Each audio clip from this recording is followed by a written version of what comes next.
New phone alert. Google has announced the $349 Pixel 4a, available for pre-order today and shipping August 20th.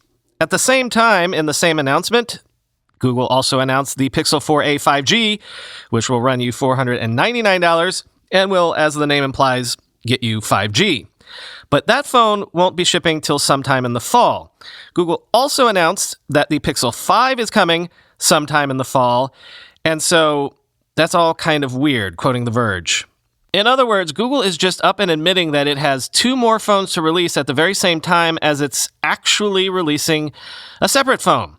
It's messy, but necessary because this month's Pixel 4a is coming out significantly later than expected. Google says that issues relating to the pandemic kept the 4a from hitting virtual store shelves earlier. The Pixel 4a being released this month is not a 5G phone, and all signs point to U.S. carriers foregoing putting significant support behind it. It'll work on any carrier, but it will primarily be sold online. U.S. carriers seem to have little appetite for any phone without 5G, and none have ever had much appetite to push the Pixel in the first place.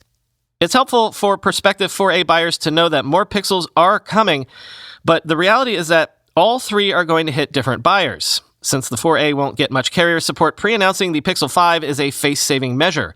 Historically, the flagship Pixel phones have been announced and released in October. However, Google wasn't able to get the 4a out in a timely manner, and even Apple is signaling that it won't release the iPhone 12 on time this year. So even though Google says that it will release the Pixel 5 this fall, it's worth remembering that technically fall ends on December 21st this year, end quote.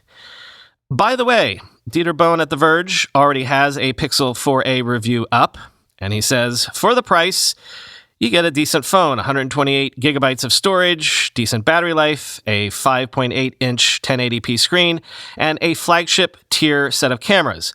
His summation, quote, I have called the Pixel 4a basic, and I'm well aware that that word is used as an insult.